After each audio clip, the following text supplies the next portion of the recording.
Mi hijo me gritó frente a todos: «No le hagas caso a esa anciana, solo es una sirvienta». Y se rió. No sabía que yo era la dueña de por todo por este lugar. Lo que hice después lo dejó temblando. Ese día, en el vestíbulo pulcro y majestuoso de mi propio Paradise Coastal Resort, sentí un escalofrío que no tenía nada que ver con el aire acondicionado. La humillación se grabó a fuego en mi alma, pero bajo la máscara de la vejez y la aparente indefensión, mi mente ya estaba tejiendo la red. ¿Previsión? Tal vez. Un presentimiento oscuro que me había roído el alma durante meses. La punzada de una madre que sospecha lo peor de su propio hijo. Cuando planifiqué este viaje, mi corazón, a pesar de las cicatrices, todavía albergaba una pequeña chispa de esperanza. Deseaba, con una desesperación silenciosa, que Alejandro, mi único hijo, encontrara en mí algo más que una fuente de ingresos o una carga. Quería que mis nietos, Luna y Eduardo, conocieran a su abuela, no a la anciana excéntrica que su padre les pintaba. Sabía que mi fortuna, mi imperio hotelero, siempre había sido una sombra entre nosotros, distorsionando cada interacción, convirtiéndome en un mero cheque en blanco a sus ojos. Por eso, con una mezcla de intuición, dolorosa experiencia y una necesidad urgente de verdad, decidí que esta vez sería diferente. No vendría como María López, la empresaria que había forjado 17 resorts con sus propias manos, sino como una abuela común, una viuda de 72 años, que anhelaba una conexión genuina. Era un experimento, sí, un último y doloroso intento de ver si el amor, el respeto, podía florecer sin el brillo corruptor del dinero. Era una decisión espontánea en el momento de la reserva, pero a la vez el resultado de años de decepción, un susurro de mi propia sabiduría que me decía: «Ponlo a prueba, María, solo así sabrás la verdad». Y Alejandro, con su sonrisa cruel y su desprecio público, acababa de confirmar mis peores temores, sellando mi destino y el suyo.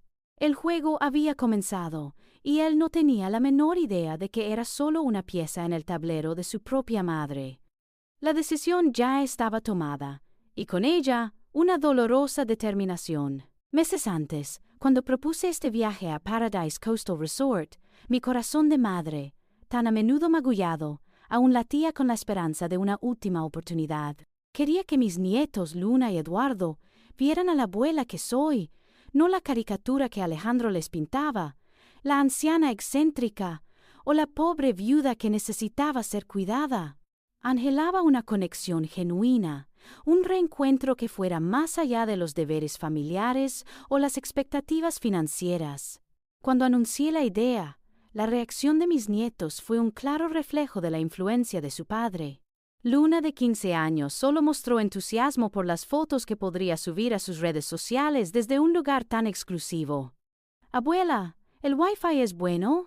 ¿Hay toboganes en la piscina?», preguntó, con los ojos pegados a su teléfono, el brillo en sus pupilas por la promesa de lujos, no por la compañía. Eduardo, un par de años menor y más introspectivo, simplemente asintió con una expresión de resignación que me heló el alma. Para ellos era otro capricho de la abuela rara, otro escenario para sus vacaciones. Alejandro, por supuesto, aceptó con su habitual condescendencia. «Claro, mamá, si tú insistes, pero espero que hayas reservado una buena suite con vista al mar, ¿eh? Y no olvides que los niños necesitan entretenimiento». Su tono era un recordatorio constante de que, para él, yo era simplemente la proveedora, la organizadora de sus comodidades. El Paradise Coastal Resort, mi creación, se alzaba majestuoso bajo el sol de Mazatlán. Las palmeras se mecían al ritmo de la brisa marina. Las aguas turquesas del Pacífico besaban la arena dorada, y los edificios coloniales restaurados con esmero irradiaban un lujo discreto pero palpable. Era un sueño hecho realidad para mí, un testimonio de décadas de trabajo y sacrificio. Cada piedra, cada rincón, una extensión de mi propia voluntad y visión. Pero para Alejandro y mis nietos, era solo el telón de fondo para sus vacaciones, un lugar donde yo era una figura secundaria, casi invisible. Desde el momento en que pisamos el aeropuerto, el patrón se hizo dolorosamente evidente. Mamá, ¿podrías encargarte de las maletas de Luna? Son pesadas para ella, ordenó Alejandro, mientras él, esbelto y altivo, se ocupaba de su propio equipaje de marca, ignorando el resto. Y asegúrate de que los niños tengan sus pasaportes a mano. Sabes cómo son de despistados. Yo, la supuesta anciana indefensa, era la encargada de la logística, la sirvienta que gestionaba los detalles, mientras él se limitaba a disfrutar del papel de padre generoso, pero distante. Mi corazón se encogía con cada instrucción, cada mirada de desinterés de mis nietos. Me sentía más como una empleada invisible que como la matriarca que deseaba ser. En el avión, Alejandro acaparó los asientos con más espacio, dejando a Eduardo y a mí en los menos cómodos. Luna, con sus auriculares y su música, apenas levantó la vista. Las primeras humillaciones, los primeros desaires, no eran nuevos, pero en este escenario, bajo el disfraz que había elegido, dolían con una intensidad renovada. Eran como pequeños golpes que preparaban el terreno para la brutalidad venidera, un preludio a la sinfonía de mi dolor que estaba a punto de desatarse en mi propio hogar. Y yo, en silencio, lo observé todo, acumulando cada detalle, cada afrenta, en el archivo oculto de mi memoria. Los primeros días en el resort fueron una cruel sinfonía de lo previsible. La tarjeta de crédito que le había dado Alejandro, con la inocente esperanza de que la usara para gastos esenciales del viaje o un pequeño capricho, se convirtió en una herramienta de su descaro. La primera mañana, antes de que el sol se posara completamente sobre el Pacífico, ya había un cargo considerable por un alquiler de motos acuáticas y una lujosa cena en el restaurante de mariscos más exclusivo del resort, que, por supuesto, disfrutó con Luna, dejándome a mí con Eduardo en la suite, escuchando sus quejas sobre el aburrimiento. «Mamá, ¿realmente vas a usar esa blusa tan modesta?», me preguntó un día. Alejandro, con una ceja levantada, mientras él se enfundaba en una camisa de lino carísima que acababa de comprar en la boutique del hotel. «Estamos en un resort de lujo, por favor. No queremos dar la impresión equivocada». Su impresión equivocada era mi sencillez, la suya, un derroche obsceno pagado con mi propio dinero. Yo, la dueña de la cadena, vestía ropas discretas, mientras él, mi hijo, se exhibía como el rey del castillo con mi fortuna. Compró a Luna un costoso collar de plata en una de las tiendas del lobby y un nuevo videojuego para Eduardo. Para mí, ni una flor, ni un gesto. La omisión era más hiriente que cualquier regalo forzado. No pasó mucho tiempo antes de que mis deberes se expandieran más allá de la mera compañía. «Mamá, ¿podrías vigilar a Luna y Eduardo en la piscina? Necesito hacer unas llamadas importantes», decía Alejandro, mientras yo, con mi protector solar y mi libro, me encontraba sentada bajo la palapa, mis ojos fijos en mis nietos que saltaban y reían, ajenos a la carga que yo llevaba. Se suponía que yo era una invitada de honor, pero me encontraba haciendo recados. «Abuela, ¿puedes traerme otro jugo?» «Abuela, se me olvidó mi gorra en la habitación. ¿Puedes ir por ella?» Pequeñas peticiones. Sí, pero con cada una de ellas sentía cómo me despojaban de mi dignidad, cómo me convertían en un objeto más de su comodidad, una extensión invisible del personal del resort. Mis silencios no eran de debilidad, sino de observación. Cada humillación, cada gasto injustificado, cada desaire, era un grano de arena que se sumaba a la montaña de pruebas. El dolor era profundo, la herida sangraba, pero mi determinación crecía en la misma medida. Estaba aquí para la verdad, y la verdad se estaba revelando con una claridad despiadada. Y yo, la anciana sirvienta, la pobre viuda, estaba acumulando en mi mente cada fragmento de su traición, preparándome para el día en que el telón finalmente cayera. El veneno de Alejandro, sutil al principio, comenzó a corroer la percepción de mis nietos. Una tarde, lo escuché hablar con Luna en voz baja. «Tu abuela es un poco peculiar con el dinero, ¿sabes? Siempre ha sido así. Por eso no tiene muchas cosas bonitas. Ella prefiere ahorrar hasta el último centavo. Es su forma de ser. Luna, con sus ojos color café, me miró. Y vi por primera vez una sombra de lástima, una mezcla de superioridad y pena en su mirada, un reflejo directo de las palabras de su padre. Abuela, ¿por qué no te compras un vestido nuevo? Papá dice que tú nunca te das un lujo. Me soltó un día, sin malicia, pero con la inocencia cruel de la juventud manipulada. La chispa de su desprecio, encendida por Alejandro, pronto se convirtió en una pequeña llama en Luna. Empezó a ignorarme más abiertamente, a responder con monosílabos, a evadir mi compañía. Si yo intentaba iniciar una conversación, ella se encogía de hombros, sus ojos pegados a su teléfono, el mundo digital más interesante que su propia abuela. Eduardo, más reservado, no era tan descarado, pero también se había contagiado de la indiferencia. Sus abrazos eran más breves, sus sonrisas más escasas. Eran niños moldeados por la narrativa de su padre. Una historia en la que yo era un personaje secundario, una figura pintoresca pero poco importante, una anciana a la que había que tolerar, pero no respetar verdaderamente. Cada vez que Alejandro se reía de mis viejas costumbres o de mi supuesta ingenuidad delante de ellos, sentía cómo mis nietos se distanciaban un poco más. Él sembraba la semilla de la burla, y ellos, sin saberlo, la regaban. Mis silencios no eran de debilidad, sino de observación. Cada humillación, cada gasto injustificado, cada mirada de desprecio de mis propios nietos, era un grano de arena que se sumaba a la montaña de pruebas. El dolor era profundo, la herida sangraba, pero mi determinación crecía en la misma medida. Estaba aquí para la verdad, y la verdad se estaba revelando con una claridad despiadada. Y yo, la anciana sirvienta, la pobre viuda, estaba acumulando en mi mente cada fragmento de su traición, preparándome para el día en que el telón finalmente cayera. Ese día llegó de la forma más pública y brutal. La tarde era un torbellino de actividad en el vestíbulo principal del Paradise Coastal Resort. Los turistas, con sus coloridos atuendos de playa, iban y venían. Los empleados, impecablemente uniformados, se movían con la eficiencia de un ballet bien ensayado. Yo estaba sentada discretamente en uno de los sillones de terciopelo, cerca de la recepción, observando la escena con la melancolía que ya me era familiar. Esperaba a Alejandro, quien había prometido llevarnos a una excursión de snorkel, una actividad que yo sabía que él detestaba, pero que había propuesto para complacer a los niños. De repente lo vi. Alejandro entró al vestíbulo, no de buen humor precisamente.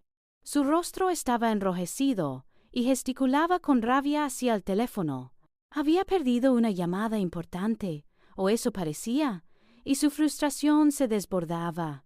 Se acercó a mí con paso airado, sus ojos furiosos buscando algo en el mostrador de recepción. «Mamá, ¿has visto mi cartera? La dejé aquí en la mesa de café hace un momento».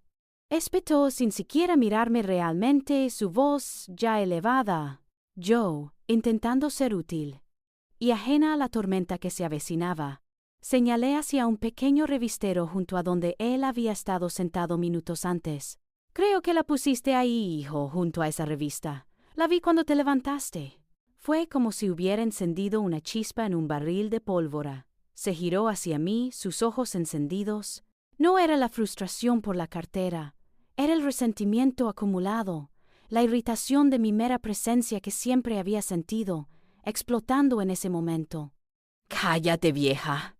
¡No te metas! ¿Quién te preguntó a ti?», gritó. Y el vestíbulo, antes bullicioso, se quedó en un silencio repentino, casi antinatural. Algunas cabezas se giraron, miradas de sorpresa, de incomodidad, pero lo que vino después fue peor. Siempre metiendo tus narices donde no te llaman.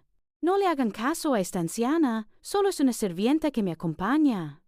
Solo sirve para cuidar a los niños y estorbar». Y luego se rió. Una risa cruel, vacía, que resonó en el amplio vestíbulo, mientras me miraba con una expresión de absoluto desprecio. El golpe no fue físico, pero el impacto fue más profundo que cualquier herida visible. Mis mejillas se encendieron, no solo de vergüenza, sino de una furia lenta y fría que empezaba a arder en mi pecho. Mis manos se apretaron hasta que las uñas se clavaron en mis palmas. Sentí las miradas curiosas y avergonzadas de los comensales cercanos, las sonrisas rápidas que se desvanecían. Nadie dijo nada, nadie intervino. Simplemente desviaron la mirada, incómodos o indiferentes, como si yo fuera parte de un espectáculo lamentable que preferían ignorar. La humillación pública, la burla de mi propio hijo ante el personal de mi hotel, ante los huéspedes que pagaban por el lujo que yo les ofrecía, me golpeó con la fuerza de un huracán. Sentí mis lágrimas calientes, pero me negué a dejarlas caer. No delante de él, no delante de nadie. Mi orgullo, mi dignidad, estaban siendo pisoteados, pulverizados. Pero en medio de esa vorágine de dolor y vergüenza, algo cambió dentro de mí. Una chispa, minúscula al principio, creció rápidamente en un fuego indomable. La resignación se desvaneció. El amor maternal, tan ciego y perdonador, se secó en un instante. Había cruzado una línea que una madre nunca debería cruzar con su hijo, ni un hijo con su madre. Mi mirada, que había estado perdida, se encontró con la de Emilia, mi gerente de recepción. Estaba detrás del mostrador, sus ojos grandes y expresivos fijos en mí. Su rostro, generalmente calmado y profesional, mostraba una mezcla de sorpresa, pena y una profunda preocupación. Ella, a diferencia de los demás, no desvió la mirada. Sus labios se apretaron en una línea delgada. Conocía a Emilia desde hacía años, una de mis empleadas más leales y eficientes. Ella sabía quién era yo, de verdad, y en sus ojos vi no solo la confirmación de la atrocidad que mi hijo acababa de cometer, sino también una silenciosa pregunta: ¿qué hará, señora López? En ese momento, la respuesta se formó en mi mente con una claridad cristalina. Ya no era un experimento, ya no era una esperanza. Era una guerra, y yo, María López, la propietaria de este paraíso y de todo lo que representaba, estaba lista para luchar. Mi hijo, el rey que se paseaba por mi castillo, no tenía idea de la verdadera reina que acababa de despertar. El telón aún no había caído, pero la función estaba a punto de volverse mucho más interesante. Me retiré del vestíbulo no con la cabeza gacha, sino con los hombros rectos, aunque cada músculo gritaba de humillación. Busqué refugio en mi suite, un espacio de lujo que para mí se sentía como una jaula dorada, un recordatorio irónico de mi poder y mi vulnerabilidad. El dolor era un cuchillo girando en mi pecho, la decepción, un pozo sin fondo. ¿Cómo podía mi propio hijo, la sangre de mi sangre, tratarme así? ¿Cómo pude ser tan ciega, tan tonta, tan desesperada por su afecto? Pero las lágrimas no vinieron. Mi mente, acostumbrada a la crisis y a la estrategia, se negó a ceder ante la emoción. La chispa que había sentido en el vestíbulo se avivaba, transformándose en una llama fría y constante. Ya no era María la madre dolida, sino María la empresaria herida, observando un problema a resolver. Alejandro había declarado la guerra, y yo, en mi propio territorio, estaba ahora en una posición única para ver sus movimientos y finalmente contraatacar. Los días siguientes fueron una tortura autoimpuesta. Me movía por el resort como una sombra, mi mirada ya no buscaba afecto, sino patrones, debilidades. Observaba a Alejandro mientras derrochaba mi dinero en el spa, en rondas de golf, en bebidas exóticas para extraños, siempre con mi tarjeta. Escuchaba sus conversaciones triviales, su vanidad, su desprecio velado hacia todo lo que no le servía directamente. Me sentía una detective en mi propia vida, una tarea dolorosa, pero necesaria. El nudo en mi estómago crecía con cada nuevo descubrimiento de su desfachatez.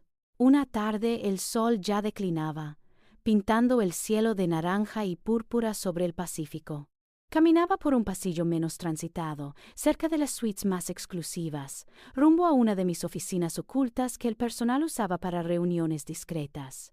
Fue entonces cuando escuché su voz. Una voz baja, conspiradora, que venía de la terraza privada de su suite. Estaba hablando por teléfono, su tono urgente, casi frenético. Me detuve en seco. Mi instinto me advirtió que lo que estaba a punto de escuchar era importante. Me pegué a la pared, mi corazón latiendo con fuerza en mi pecho. Sí, lo sé. El abogado me dijo que necesito más pruebas, murmuraba Alejandro. Pero hay una forma de acelerar las cosas. La vieja está cada vez más senil, ¿sabes? Fácilmente se olvida de las cosas, no maneja bien sus finanzas. Con algunas pruebas de su incapacidad mental, podríamos internarla en ese asilo que te mencioné en Ciudad de México. Ese que tiene atención especializada para adultos mayores, un lugar donde no pueda interferir. Mi aliento se cortó. No era un dolor, era un golpe helado que me atravesó el alma. Senil. Internarla. No pueda interferir. Las palabras rebotaban en mi cabeza como balas, cada una destruyendo el último vestigio de amor maternal que quedaba en mí. Continuó, su voz apenas un susurro de veneno. Así, sus activos, mi herencia, serían mucho más fáciles de gestionar. Y lo más importante, nadie sospechará nada. Los niños, Luna y Eduardo, ni siquiera se darán cuenta de lo que realmente sucede. Ya les he dicho que la abuela es pobre, que apenas tiene para vivir, y que solo vino con nosotros porque no puede costearse sus propias vacaciones. Creen que está un poco confundida y que necesita muchos cuidados. No sospecharán nada si de repente necesita atención especial en un sitio así. La verdad, tan cruda y brutal, se presentó ante mí sin adornos. No solo quería mi dinero, mi imperio hotelero, quería mi libertad, mi vida, mi dignidad final, encerrándome lejos, haciéndome desaparecer. Y lo que era peor, había estado envenenando las mentes de mis propios nietos, mis pequeños Luna y Eduardo, con mentiras sobre mi pobreza para justificar su futura traición. Era una manipulación vil, una crueldad que iba más allá de lo económico. Me estaba borrando de la existencia de mis propios nietos, presentándome como una anciana patética y sin valor, a la que había que compadecer y luego desechar. Un torbellino de emociones me invadió. Este era el hijo que había criado, que había amado incondicionalmente, que había protegido con garras y dientes. El amor maternal, tan arraigado, luchaba con una furia justiciera. ¿Cómo podía amar a alguien capaz de tal maldad? ¿Cómo podía perdonar esto? La respuesta era clara. No podía. El amor se había transformado en un frío acero de determinación. La imagen de sus risas, sus miradas de desprecio, las palabras de Luna sobre mi pobreza, todo encajaba ahora con una claridad despiadada. Él había sido el arquitecto de mi degradación en sus ojos. Quería robarme, no solo mi fortuna, sino también mi identidad, mi memoria, mi lugar en el corazón de mi familia. La desilusión se convirtió en una resolución inquebrantable. Ya no quedaba espacio para la duda ni la indulgencia. La justicia no esperaba. No, la justicia no esperaba, ni un minuto más. La visión de mi hijo urdiendo mi encierro, mientras mis propios nietos eran manipulados en mi contra, había pulverizado lo último de mi maternidad ingenua. La chispa de determinación que había ardido en el vestíbulo se había transformado en un incendio imparable. Un fuego frío que calcinaba el dolor y dejaba solo la implacable necesidad de actuar. Mi corazón, aunque sangraba por la herida abierta de la traición, se había endurecido. Ya no era una madre buscando el amor de un hijo perdido. Era una mujer, una empresaria, defendiendo su vida, su legado y su dignidad. La primera llamada fue para Miguel. No era solo mi abogado, era un confidente de años, un hombre íntegro que había estado a mi lado desde los primeros ladrillos de mi imperio. Compartía con él no solo estrategias legales, sino también las preocupaciones de mi vida, aunque la magnitud de la decepción de Alejandro era algo que incluso él no podía prever.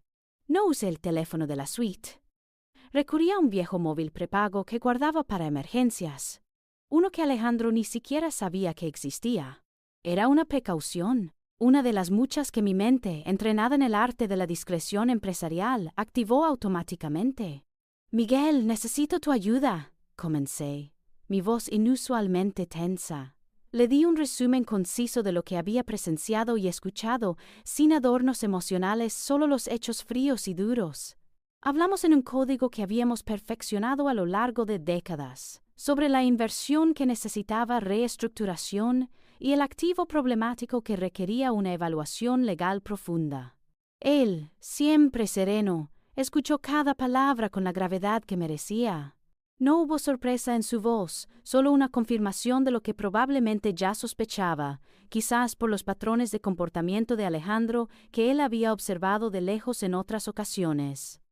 Señora López, la situación es grave, pero tenemos opciones, me aseguró Miguel. Me confirmó las vías legales: fraude, abuso de persona mayor, manipulación testamentaria encubierta. El panorama legal era claro, pero las pruebas eran vitales. Necesitamos una recopilación exhaustiva de gastos, conversaciones grabadas, testimonios, me explicó, todo lo que demuestre su intención y sus acciones. Mi mente, acostumbrada a la intriga corporativa, ya estaba varios pasos por delante. Lo entiendo, Miguel. Necesito moverme con la máxima discreción aquí en el resort. La siguiente conversación fue aún más delicada, pero no menos crucial. Necesitaba un par de ojos y oídos dentro del mismo resort, y Emilia era la persona perfecta. Era leal, inteligente y, sobre todo, discreta. La llamé a una hora inusual, pidiéndole que se reuniera conmigo en mi suite después de que todos hubieran terminado sus turnos. Le pedí que nadie la viera entrar o salir de mi habitación, un riesgo que no podía permitirme. Cuando llegó, sus ojos aún mostraban la preocupación que había visto en el vestíbulo el día de la humillación. Le pedí que cerrara la puerta con llave y que se sentara frente a mí. Emilia, tú me conoces de años. Sabes que soy la señora López, la propietaria de este lugar, le dije, viendo el reconocimiento y la gravedad en sus ojos. Su lealtad era inquebrantable. Sus padres habían trabajado para mi familia durante décadas, y yo había becado sus estudios, criándola de alguna manera como a una hija más. Lo que te voy a pedir ahora es de la más absoluta confidencialidad. Mi hijo, Alejandro, no debe sospechar nada. Para él y para todos, yo sigo siendo solo la anciana. Emilia asintió, su rostro una máscara de determinación. Lo entiendo, señora López. Estoy a su disposición. Necesito que recopiles cada recibo, cada cargo a la tarjeta de crédito que él ha estado usando, cada factura de servicio, cada petición especial que haya hecho. Quiero un registro detallado de su comportamiento, sus interacciones con el personal, con mis nietos.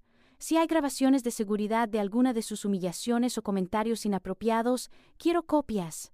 Y si algún empleado ha sido testigo de su maltrato o de sus comentarios sobre mí, quiero sus testimonios, discretamente, sin alarmar a nadie. Miguel, mi abogado, me ha dicho que estas pruebas son la clave para lo que se avecina. Emilia no parpadeó. Todo se hará bajo la mayor discreción, señora López. Soy la gerente de recepción. Tengo acceso a todos los registros y a gran parte de los sistemas de seguridad. Nadie en el equipo, excepto yo y quizás uno o dos de mis asistentes más leales que también han sido testigos del maltrato, sabrá la verdad. Alejandro es ciego a lo que no le beneficia, y su arrogancia es nuestra ventaja. Me explicó cómo podría acceder a la información sin levantar sospechas, cómo falsificaría informes para sus ojos si fuera necesario, cómo podría desviar la atención de sus movimientos. Las precauciones que tomamos eran las de una operación encubierta. Encuentros en horarios inusuales, mensajes codificados, el uso de canales seguros. Alejandro estaba tan absorto en su propio mundo de autoindulgencia y conspiración que su ceguera ante lo que realmente sucedía a su alrededor era casi un regalo. Nunca sospecharía que su sirvienta y la humilde gerente del hotel que él despreciaba estaban trabajando mano a mano para tejer su propia trampa. El juego había cambiado. Ya no era yo la pieza en su tablero, sino el arquitecto del suyo. La calma que sentía ahora no era la de la resignación, sino la de una estrategia fría y calculada. Alejandro había sembrado el viento. Pronto cosecharía la tempestad. La siguiente pieza en mi tablero, o más bien, la base de mi fortaleza, era Juan Pérez. Como gerente general de toda la cadena, Juan era una extensión de mi propia voluntad, el hombre de confianza que mantenía mis 17 hoteles operando como un reloj suizo. Llamarlo a él era mover el juego a un nivel estratégico superior, un movimiento que Alejandro jamás anticiparía. No lo hice desde mi suite. Me excusé de un desayuno familiar y me dirigí a una pequeña oficina de seguridad en la planta baja, una que solo el personal de alta gerencia conocía y que tenía una línea segura, alejada de cualquier posible escucha. «Juan, soy María López», dije, sin preámbulos, mi voz resonando con una autoridad que no había usado en días. «Necesito tu completa atención y discreción absoluta. Estoy en el Paradise Coastal Resort y la situación con Alejandro ha escalado a un punto insostenible». Le expliqué todo con la precisión de una empresaria dictando un informe de crisis. El maltrato público, los planes de internarme en un asilo, el fraude financiero, la manipulación de mis nietos. Juan, un hombre que rara vez perdía la compostura, escuchó en silencio, su respiración audible a través de la línea. Percibí su sorpresa, luego su indignación contenida. «Señora López, es inaceptable», finalmente dijo, su voz tensa. «No puedo creer que Alejandro sea capaz de tal cosa». «Lo es, Juan, y ahora necesito tu ayuda para asegurarme de que no se salga con la suya. Tú, junto con Miguel, serás mis ojos y mis manos en los próximos días. Coordina con Emilia aquí en el resort. Ella te enviará toda la información que está recopilando. Necesito que prepares a tu equipo legal y de seguridad. Cuando llegue el momento, la intervención debe ser impecable, sin fallos, sin escapatorias. Necesitamos que las autoridades estén listas». Juan no dudó. «Considérelo hecho, señora López. Actuaremos con la máxima precisión. Alejandro no tiene idea de la red que está a punto de tejerse a su alrededor. No toleraremos el abuso hacia usted ni hacia nadie en esta empresa. Estamos con usted». Colgué el teléfono, sintiendo una extraña mezcla de alivio y una punzada de tristeza. La maquinaria de la justicia corporativa se había puesto en marcha, liderada por mi equipo leal. Esto era una confirmación de que mi decisión era la correcta, aunque el costo emocional fuera inmenso. Mientras tanto, Emilia, con una astucia digna de admiración, se movía como una sombra por el resort. La había visto unas cuantas veces, siempre con un saludo respetuoso, pero en sus ojos había un brillo de complicidad y determinación. Ella utilizaba sus turnos en la recepción para acceder a los registros del hotel. Cada noche, después de que Alejandro y mis nietos se retiraban a sus habitaciones, ella se quedaba horas extra. Los informes de transacciones de la tarjeta de crédito de la Sra. López, la mía, que Alejandro utilizaba, se acumulaban. Cada cargo un testimonio silencioso de su avaricia. Cenas opulentas en el restaurante más caro del resort, excursiones de lujo, sesiones en el spa, compras en las boutiques exclusivas. Todo sin un solo pensamiento en el origen del dinero o en la mujer que lo proveía. Emilia también revisaba meticulosamente las grabaciones de seguridad. Yo le había dado las horas y los lugares exactos de algunas de las humillaciones más flagrantes de Alejandro, incluyendo la del vestíbulo.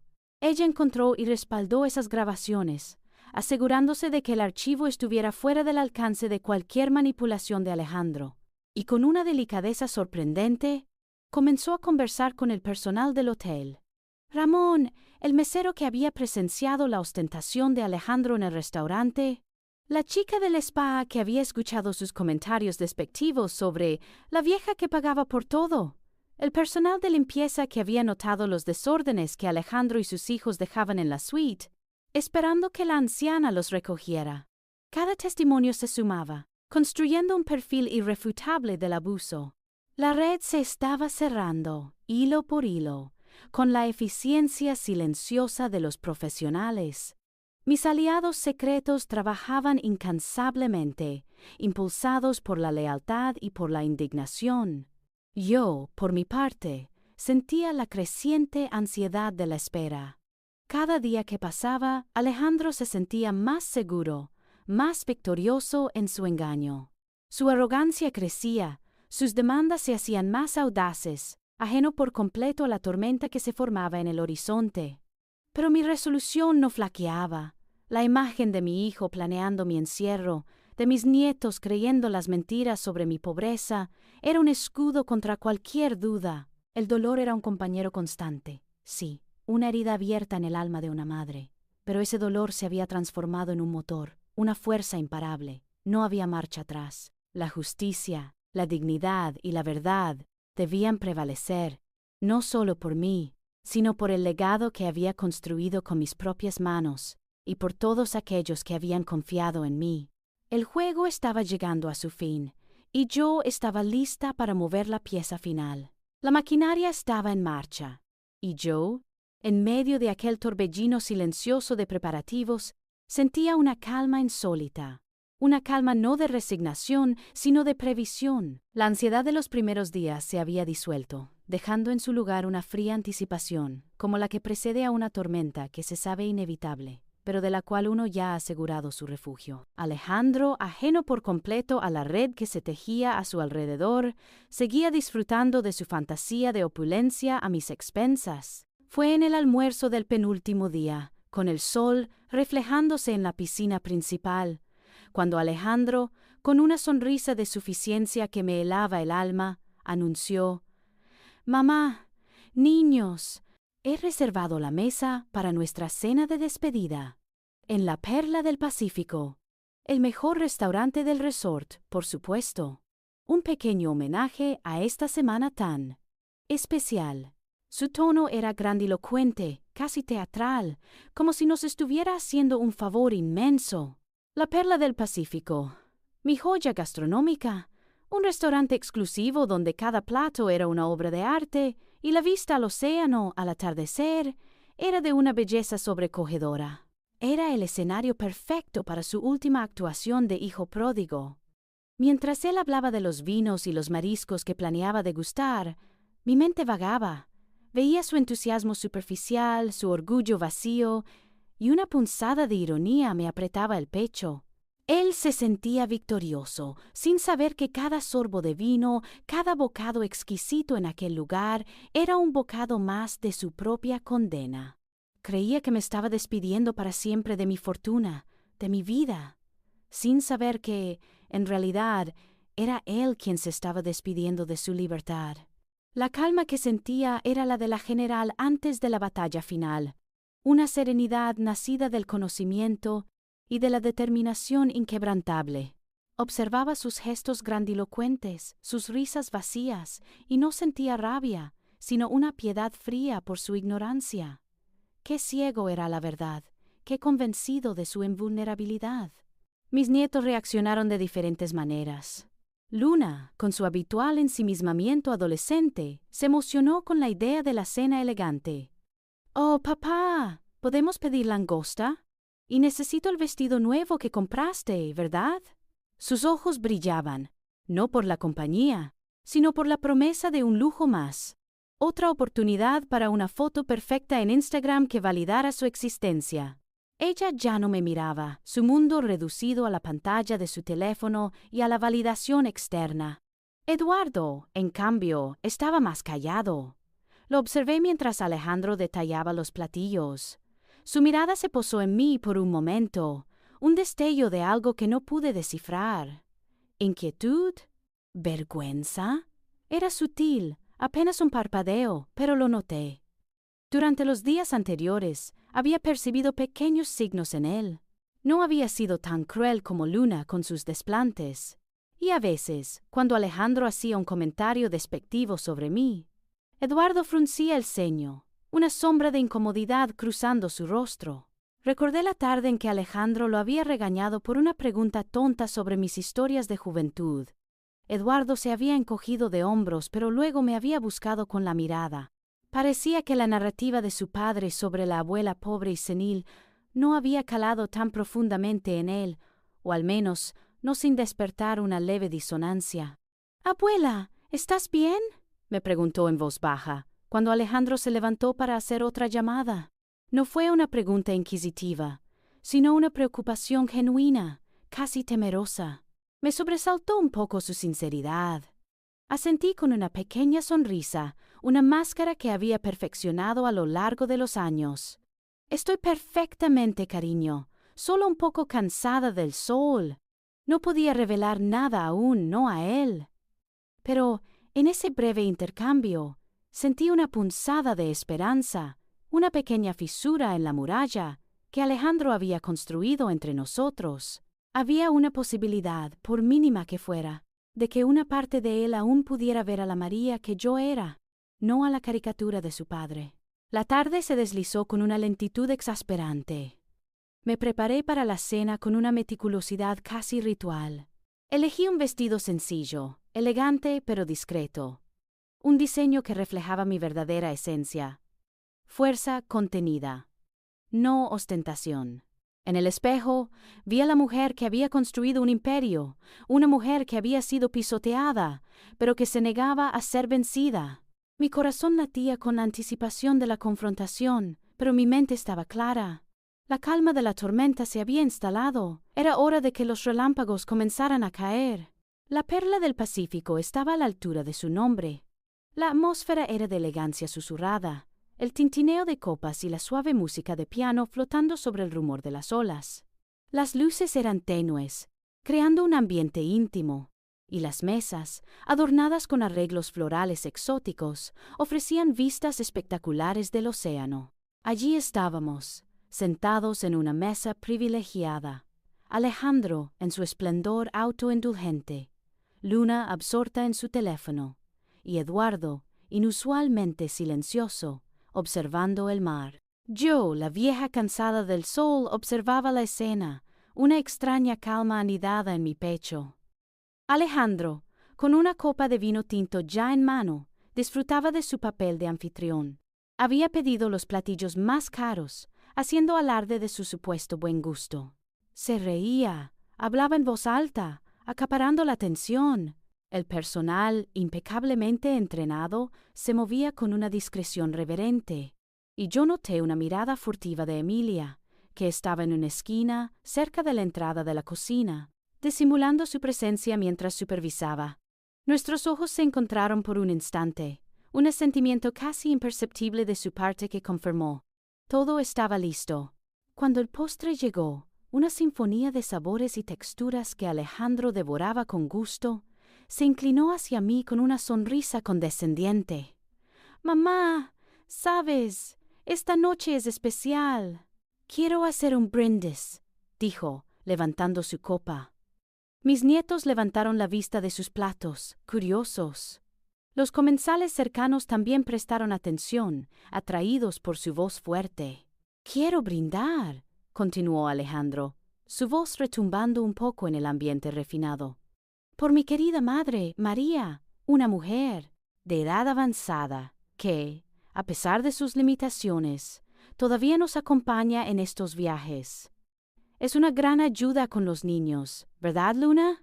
Y es una buena compañía para los pequeños. Ella es como una sirvienta de confianza, una niñera, que siempre está ahí para nosotros, una abuela humilde, que con su sencillez nos recuerda la importancia de los pequeños detalles. ¡Por mamá!». La risa brotó de sus labios, vacía y resonante. Luna sonrió a medias, con una mezcla de incomodidad y aprobación tácita. Eduardo, por su parte, bajó la mirada a su plato, su tenedor raspando la porcelana con un sonido agudo. El rostro de Emilia en la distancia se contrajo. El silencio se cernió sobre la mesa. Un silencio pesado. Mi corazón se apretó, pero ya no era de dolor, sino de una furia fría y controlada. La palabra sirvienta resonó en el elegante restaurante, una afrenta pública, una última bofetada a mi dignidad. Fue entonces, era el momento. Bajé mi copa con una precisión deliberada, el sonido seco pero firme, del cristal contra la mesa de madera pulida. Luego me levanté. Mis 72 años no se notaron en la firmeza de mis rodillas, en la rectitud de mi espalda. Mi voz, aunque baja al principio, resonó en el silencio expectante, cada palabra clara, como el agua de un manantial. Gracias, Alejandro, por tus palabras. Comencé, mi mirada clavada en sus ojos, que por primera vez en toda la noche se abrieron de par en par, perdiendo su arrogancia. Pero has olvidado un pequeño detalle en tu presentación. El murmullo de los comensales se intensificó. Los ojos de Luna y Eduardo se posaron en mí, confundidos. La sonrisa de Alejandro se congeló en su rostro. Un sudor frío perlaba su frente. Mi nombre completo es María López, continué, mi voz cobrando fuerza. Y no soy solo una sirvienta o una abuela humilde. Soy la propietaria de esta cadena hotelera, Paradise Coastal Resorts, y de todos los 17 establecimientos que la conforman, incluido este mismo restaurante, La Perla del Pacífico, en el que estamos cenando. La sala estalló en un coro de jadeos. Un mesero dejó caer una bandeja, haciendo un ruido estrepitoso. Alejandro se puso de pie abruptamente, su silla raspando el suelo con un chillido. Sus ojos, antes arrogantes, ahora eran pozos de incredulidad y terror, su piel pálida como la cera. ¿Qué? ¿Qué dices, mamá? ¡Estás loca!, balbuceó, intentando reír, pero su voz se quebró. Luna, con sus ojos color café, me miraba como si fuera un fantasma, su teléfono olvidado. Eduardo, en cambio, levantó la cabeza, sus ojos grises llenos de una mezcla de shock y quizás una chispa de comprensión. A lo lejos, vi a Emilia, con una sonrisa apenas visible en sus labios. El personal, antes absorto, ahora se había detenido, atónito. ¿Loca, Alejandro?, respondí, mi voz inquebrantable. No, hijo, lúcida, muy lúcida. Lo suficiente para entender que mientras yo, tu sirvienta, te pagaba tus lujos y tus caprichos, tú planeabas mi encierro en un asilo, alegando que estaba senil. Lo suficientemente lúcida para saber que has estado malversando mi dinero, el dinero de esta cadena, por años, bajo la fachada de un hijo preocupado. Saqué de mi pequeño bolso, uno de esos que él consideraría humildes, una pila de documentos. Los dejé caer sobre la mesa, con un golpe sordo y resonante. Aquí están los recibos de tus gastos extravagantes, cargados a mis cuentas. Aquí están las grabaciones de seguridad de tus humillaciones públicas, incluyendo la del vestíbulo. Y aquí, Alejandro, dije, con una punzada que dolía más por la verdad que por la venganza, aquí están los testimonios de mis empleados, mis fieles empleados, quienes han sido testigos de tu desprecio y de cómo has envenenado las mentes de tus propios hijos, Luna y Eduardo, con mentiras sobre mi supuesta pobreza para justificar tu futura traición y tu plan de despojarme de todo. Mis palabras cayeron como martillazos sobre el silencio sepulcral. Luna se tapó la boca con una mano, sus ojos inmensos, llenos de vergüenza y horror. Eduardo se encogió, pero su mirada ya no era de miedo, sino de una dolorosa realización.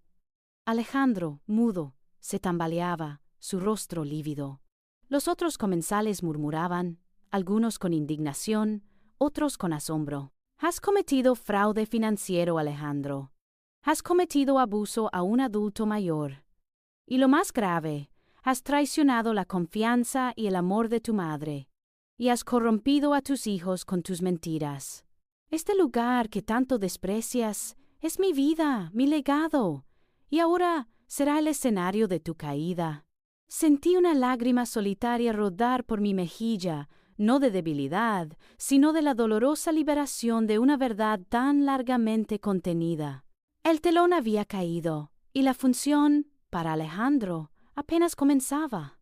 El telón había caído, y la función, para Alejandro, apenas comenzaba. En el silencio atónito que siguió a mis palabras, mi hijo intentó encontrar su voz, balbuceando negaciones incomprensibles, sus ojos desorbitados, reflejando un terror que nunca antes le había visto. Se tambaleaba ligeramente, como un náufrago en un mar embravecido, mientras la gente a nuestro alrededor susurraba, sus miradas divididas entre la conmoción y una silenciosa aprobación. Luna se había cubierto la cara con las manos, y Eduardo, aunque pálido, me miraba con una expresión que era una dolorosa mezcla de vergüenza y entendimiento. Fue entonces. Las puertas de la Perla del Pacífico se abrieron de par en par. Dos figuras uniformadas, con el distintivo de la policía local, entraron con paso firme, sus ojos escaneando la sala. Detrás de ellos, con una seriedad pétrea en sus rostros, venían Miguel, mi abogado de confianza, y Juan Pérez, mi gerente general. Sus presencias eran un recordatorio visible de la red que habíamos tejido, del cuidado y la precisión con la que se había orquestado cada movimiento. No hubo necesidad de señales. El engranaje final de la justicia se movía por sí solo. Miguel y Juan se dirigieron directamente a nuestra mesa, sus miradas pasando por mí con un asentimiento respetuoso antes de fijarse en Alejandro. Los dos agentes se posicionaron a ambos lados de mi hijo. Alejandro López, dijo uno de los oficiales con voz clara y autoritaria. Queda usted arrestado bajo los cargos de fraude y abuso de persona mayor. Tenemos una orden de arresto. El color se drenó por completo del rostro de Alejandro. Su boca se abrió y se cerró, pero no emitió ningún sonido. Intentó retroceder, tropezando con su silla, la que había rascado el suelo momentos antes. «No, esto es un error. Mamá, diles que es un error», suplicó, sus ojos buscando los míos con una desesperación patética, un último intento de apelar a una maternidad que él mismo había destrozado. Mi corazón, antes de acero frío, ahora sentía una punzada de un dolor lacerante. No era arrepentimiento, sino la profunda agonía de ver al hijo que había amado con todo mi ser transformarse en un extraño, un delincuente. Mantuve la compostura, mi mirada firme, aunque sentía que mi alma se desgarraba. Esta era la consecuencia de sus actos, la justicia que él mismo había invocado con su crueldad. «Señor López, guarde silencio. Tiene derecho a un abogado», continuó el oficial mientras uno de ellos sacaba unas esposas.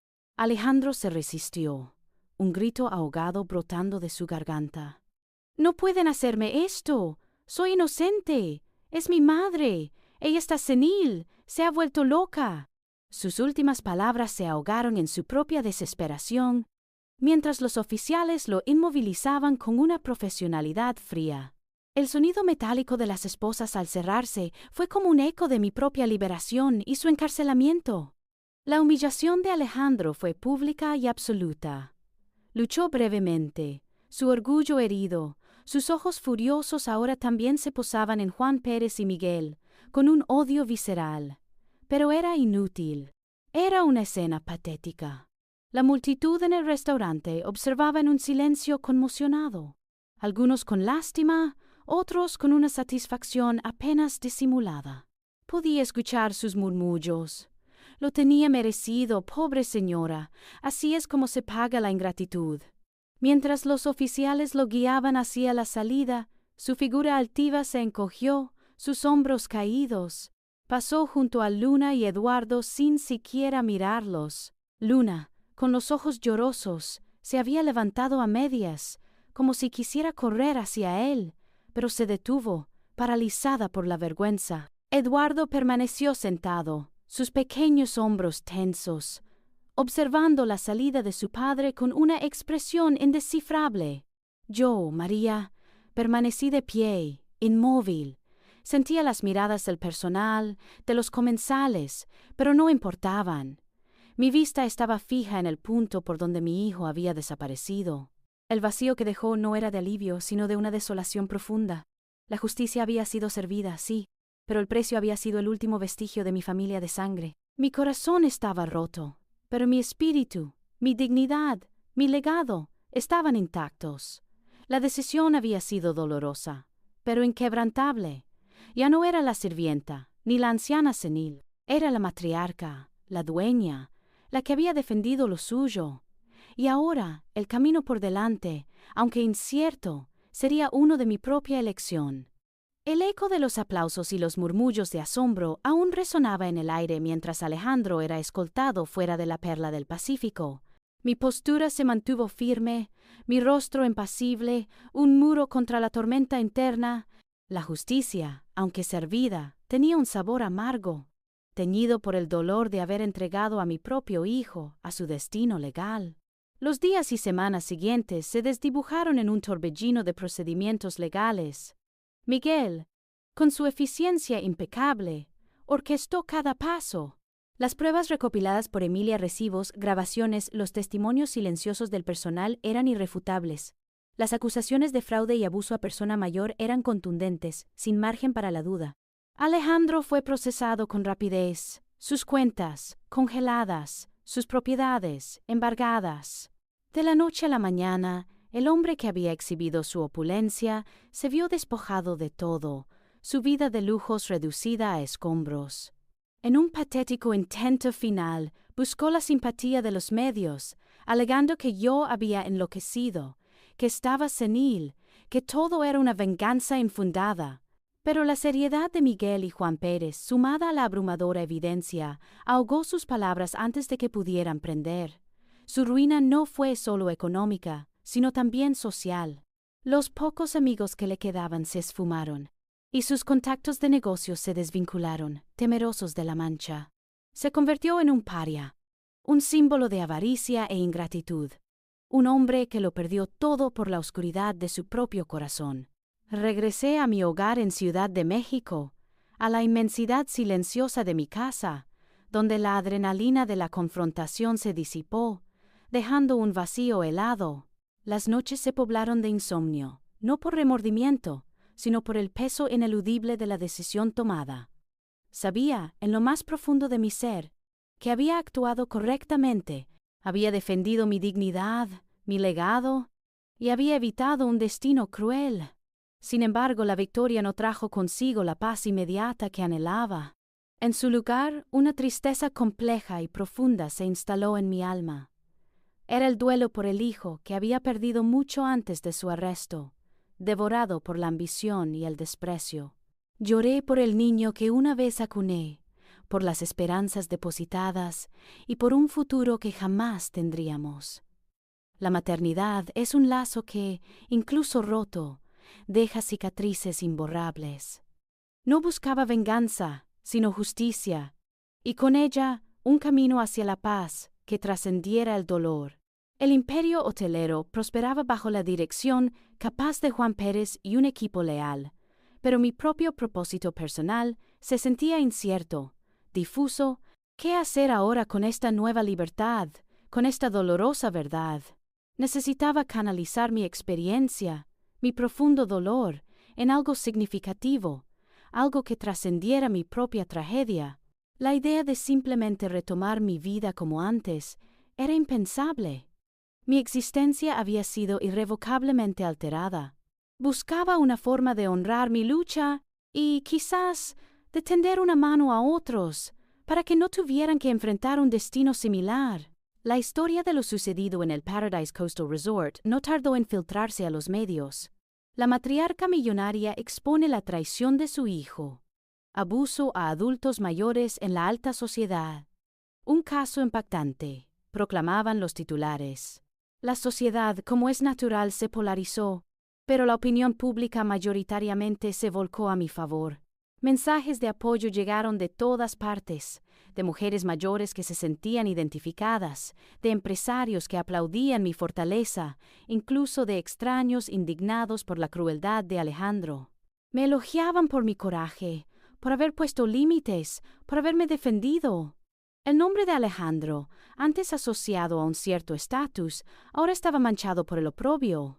Sus intentos desesperados de desacreditarme solo sirvieron para reforzar la percepción de su bajeza moral.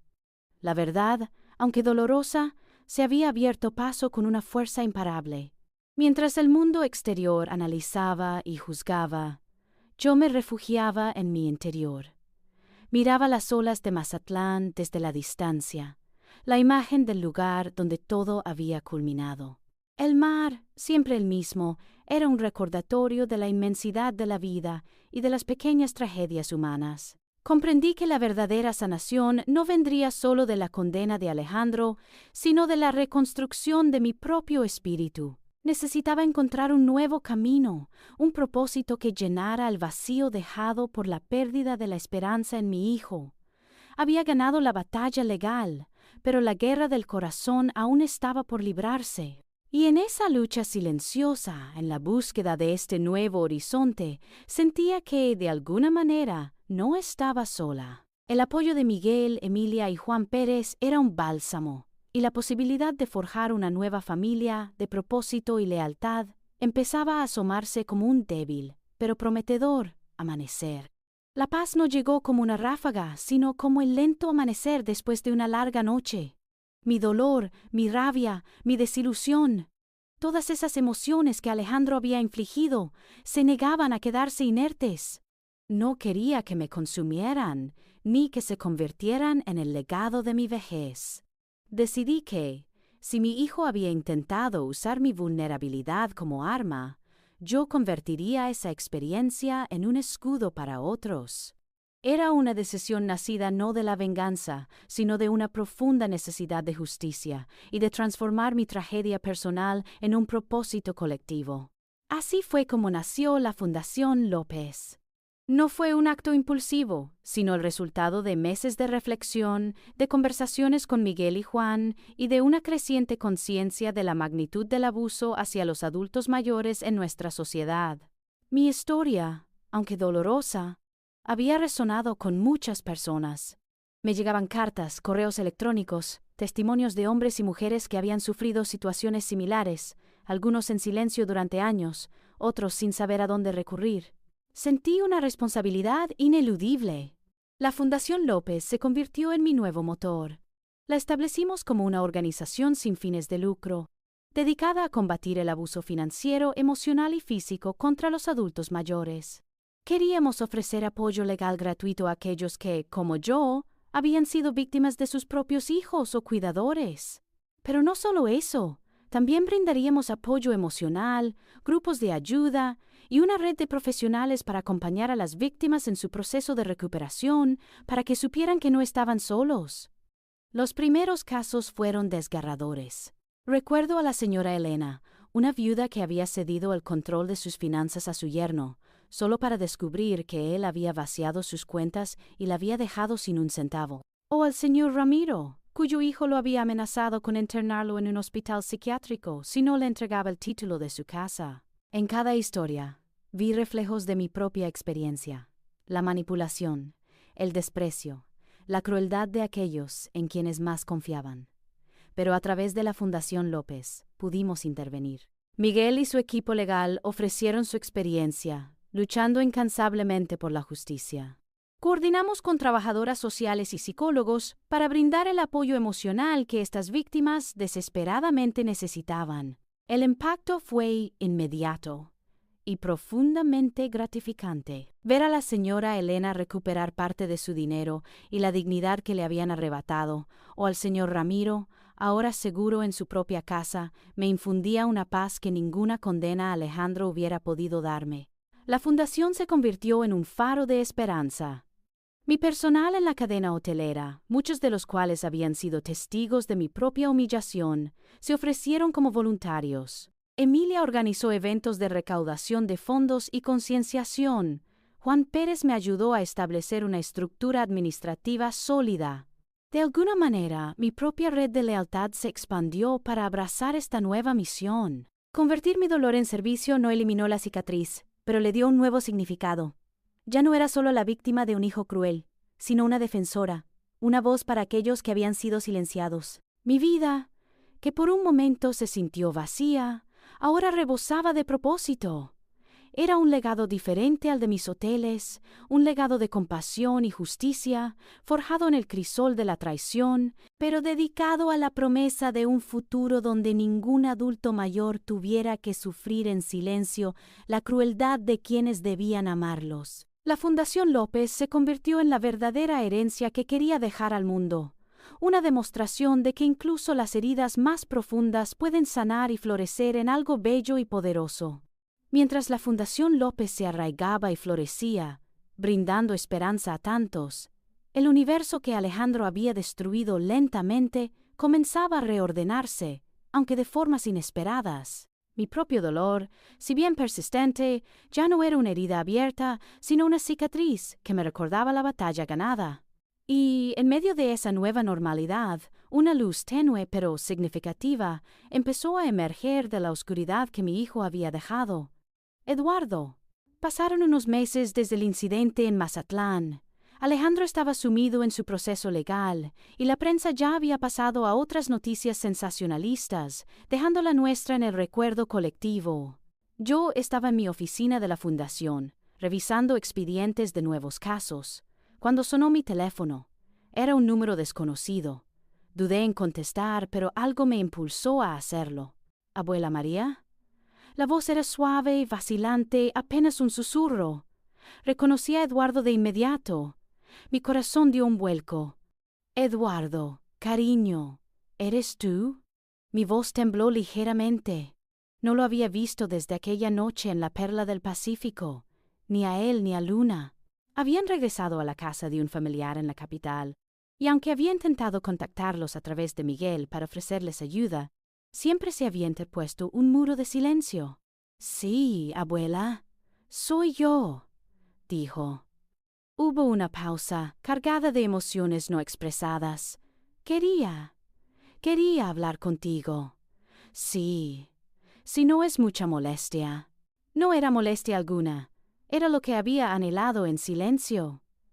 Quedamos en vernos en un café discreto, lejos de la atención de los medios o las miradas curiosas. Cuando llegó, lo noté diferente, más delgado, con una sombra de melancolía en sus ojos grises, pero también una madurez incipiente que no recordaba. Ya no era el niño manipulado. Abuela, comenzó, con la mirada fija en su taza de chocolate caliente. Lo siento mucho, por todo, por cómo te tratamos, por lo que dijo mi papá, por lo que creímos. Sus palabras eran sinceras, pesadas de arrepentimiento. Le aseguré que no tenía nada que disculpar. Él, con valentía, me contó lo que lo había impulsado a acercarse. No fue un único detonante, sino una acumulación. Las semanas después del arresto de su padre habían sido un caos. Vio a Alejandro en prisión, despojado de toda su arrogancia, culpando a todos menos a sí mismo. Vio a su madre, Luna, desmoronarse ante la realidad de la ruina. Pero lo más importante, empezó a leer las noticias sobre la Fundación López. Al principio, papá decía que era otra de tus locuras de vieja rica, explicó Eduardo, levantando por fin la mirada. Pero luego vi las historias en Internet. La gente que ayudabas. Los abogados de tu fundación que defendían a otros abuelos. Y recordé que tú siempre fuiste amable, incluso cuando papá decía cosas malas de ti. Recordé el día que me defendiste cuando me regañó por preguntar sobre tus viajes de joven, y me di cuenta de que todo lo que nos había dicho de ti era una mentira, que tú eras la buena y él solo era un hombre muy enfermo. Su sinceridad me conmovió hasta lo más profundo. No había ira en sus ojos, solo una dolorosa comprensión y un deseo genuino de expiación. A partir de ese día, comenzamos el lento, pero gratificante, proceso de reconstrucción. Nos reuníamos a menudo. Él me escuchaba con avidez mientras yo le hablaba de mis viajes, de cómo construí los hoteles, de las lecciones de vida que había aprendido. No era una terapia, sino una curación mutua. Yo encontraba en él la compañía que había perdido en mi hijo, y él encontraba en mí la verdad y la guía que su padre nunca le había dado.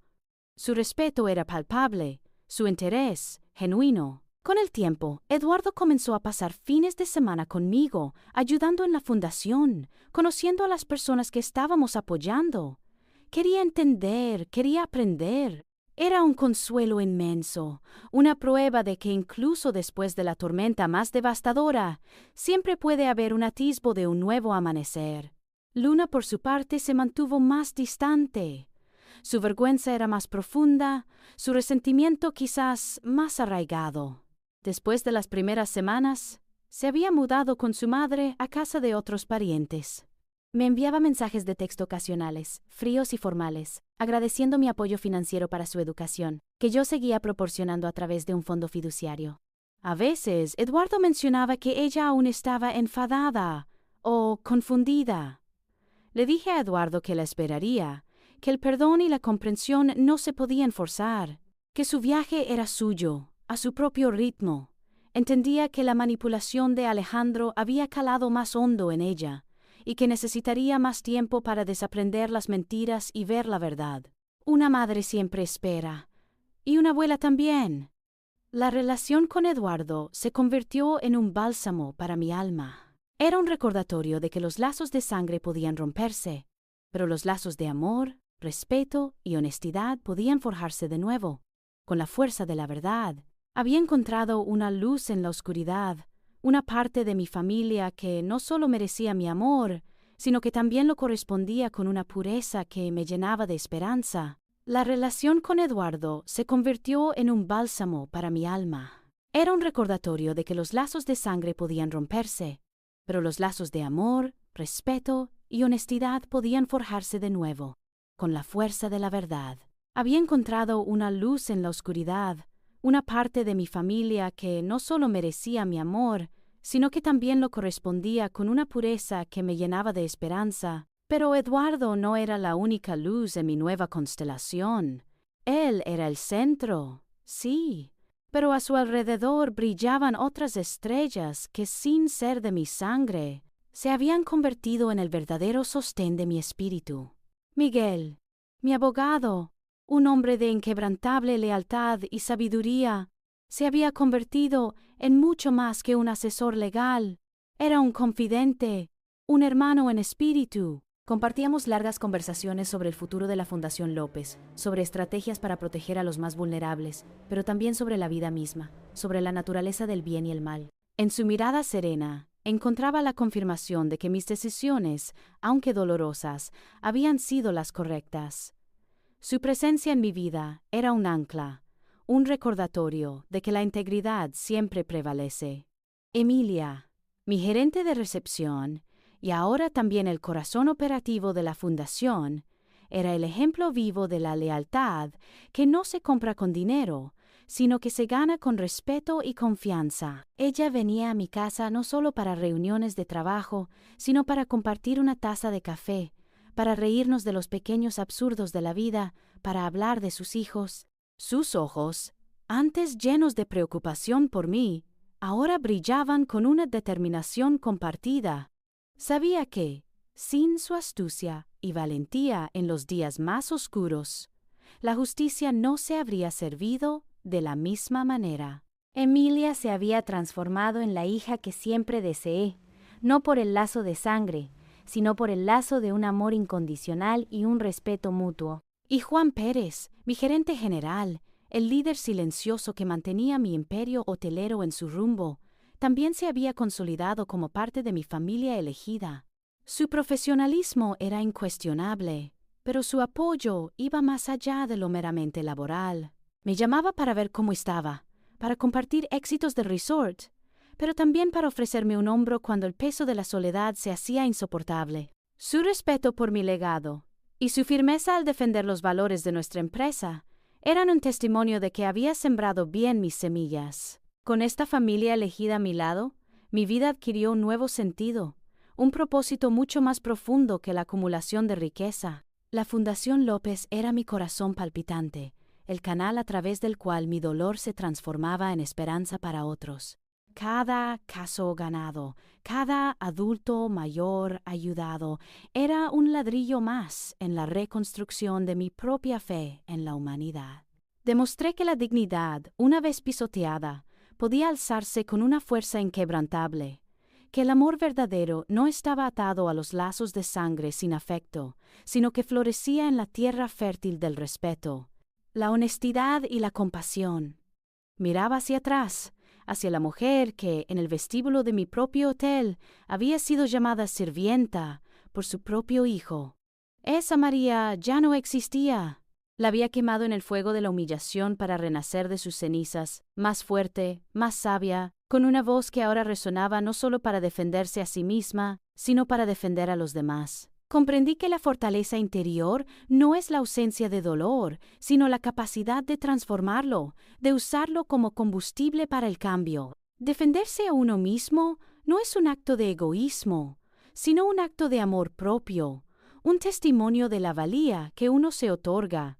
Y al defenderme, no solo recuperé mi voz, sino que también descubrí la verdadera melodía de mi propósito. Mi vida no era perfecta, las cicatrices aún dolían, pero estaba llena, plena de un amor que había elegido, un respeto que había ganado y un legado que trascendería mucho más allá de las paredes de mis hoteles. Ahora, al mirar por la ventana de mi estudio en Ciudad de México, el sol de la tarde bañando los tejados, siento una paz que nunca creí posible. La casa, antes un santuario silencioso de mi soledad y mis preocupaciones, resuena ahora con la energía de mi nueva vida. Eduardo visita regularmente. Su risa joven es un bálsamo para el alma, y su genuino interés en la Fundación López me llena de orgullo. Miguel, Emilia y Juan Pérez son pilares constantes, consejeros y amigos, la familia que el destino me otorgó cuando la sangre me falló. Ya no vivo con el temor de la traición o el peso de la humillación. Cada mañana me despierto con un propósito claro, no solo cuidar mi imperio, sino también proteger a aquellos que, como yo, han sido vulnerados. La Fundación López se ha convertido en mucho más que un proyecto, es un movimiento. Hemos expandido nuestras operaciones a varios estados de México, y la historia de mi propia lucha, aunque dolorosa de recordar, se ha vuelto un testimonio poderoso para innumerables víctimas. Cuando doy charlas o me reúno con nuevos beneficiarios, veo en sus ojos la misma desesperación que una vez sentí. Pero también veo la esperanza, la chispa de la dignidad, que reavivamos juntos. Han sido casos complejos, desde jubilados que perdieron sus ahorros hasta ancianos que enfrentaron el abandono de sus seres queridos. Recuerdo a doña Isabel, a quien su hijo le robó su pequeña pensión. Con la ayuda de la fundación, recuperó no solo su dinero, sino también la voz para denunciarlo. Historias como la suya y la mía se comparten, inspirando a otros a romper el silencio, a entender que no están solos y que tienen derecho a exigir justicia y respeto. El eco de mi historia de cómo una anciana sirvienta resultó ser la dueña de todo, se ha convertido en un llamado a la acción para muchos. En cuanto a Alejandro, su destino se selló con sus propias acciones. El sistema judicial siguió su curso, y aunque no me regocijo en su caída, la realidad es que sus actos tuvieron consecuencias inevitables. Su ruina fue completa, y las noticias que ocasionalmente me llegan a través de Miguel sugieren que no ha encontrado la redención ni el camino de la rehabilitación. Mi paz no depende de su sufrimiento, sino de mi propia liberación y de la justicia que se aplicó. Él eligió su camino, y yo elegí el mío. La relación con Luna sigue siendo un espacio de cautela. Aún no ha encontrado la fuerza para despojarse de las últimas capas de manipulación de su padre. Pero Eduardo me asegura que poco a poco, la verdad se abre paso en su corazón. Yo la espero, con la misma paciencia con la que la vi crecer. Mi viaje ha sido largo y arduo, marcado por la traición y el dolor, pero también por el coraje y el renacimiento. He aprendido que la resiliencia no es la ausencia de heridas, sino la fuerza para levantarse después de cada caída, para transformar la adversidad en un catalizador para el bien. He descubierto que la justicia no es solo un concepto legal, sino un acto de profunda autoafirmación y un regalo que podemos ofrecer a otros. Defender mi dignidad fue defender la dignidad de muchos. La vida me despojó de un hijo, pero me entregó una familia más grande y un propósito inquebrantable. Mi legado no serán solo los hoteles que construí, sino la esperanza que sembré. Pero si tú estuvieras en mi posición, ¿qué harías? ¿Elegirías el silencio por la paz o tendrías el coraje de enfrentarlo todo para recuperar tu voz?